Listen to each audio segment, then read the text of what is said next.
I mean, I love asking parents, tell me the top countries you're praying your kids are gonna be missionaries to. I love asking Christian parents that question. Hey, what countries are you asking God to send them to? What's the darkest corners of the earth you're asking them to go? Syria, Lebanon, Jordan. What countries are you praying over your kids? But instead, what you find is the complete opposite. Actually, in our research that we've spent a decade gathering, in our research, we've found 99.4% of parents who are Christ followers will spend 3 to 6 months trying to talk their kids out of missions. 99.4% of all Christ-following parents, when their son or daughter desires to go overseas, these families will spend 3 to 6 months trying to talk them out.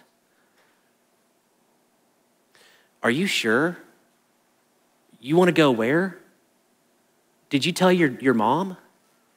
I don't think that's a good idea. You don't even have a passport. How are you going to afford it? What are you going to do? Did you even look for a job here? This is really just disconcerting.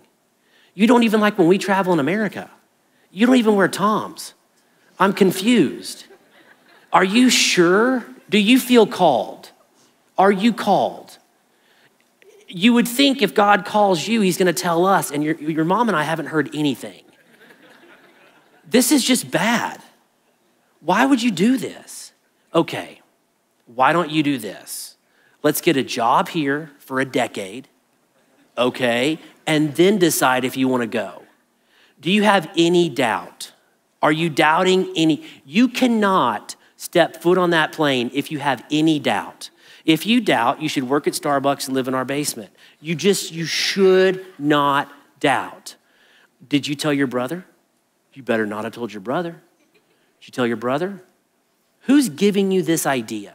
Do you not feel important? Do you not feel enough? Do you feel like you have to do something for God like this? Okay, you know I'm gonna let you make your own decision, okay? I'm not gonna say anything about it. I'm not. This is your own decision. But I will say this, and maybe this is God. I don't know. Just take this and just, pray about it. Which, have you prayed about it? You don't even pray. I know you haven't prayed about it. You don't even like praying for the meals, okay? We know.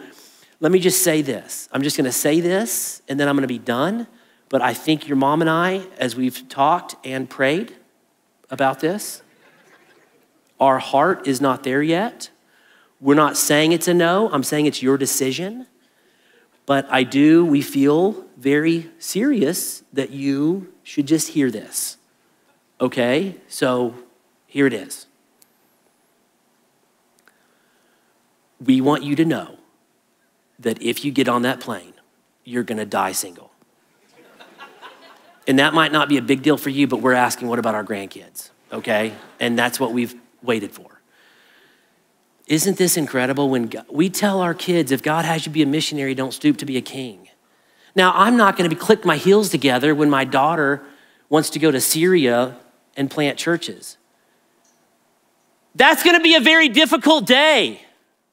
But a harder day is when she marries a man who doesn't like God, is disinterested in spiritual things, and becomes self-absorbed, spiraling downward in apathy. That's gonna be a harder day than her getting on the plane to Syria. What are we doing with the blessings God gives us? Are we turning inward and becoming hyper-individualistic about this? Or are we saying, Lord, use these things to reach my neighbor and my neighbor I can't see? And for some of you, that doesn't even mean leaving this city. It doesn't even mean live in the city. For some of you, it does.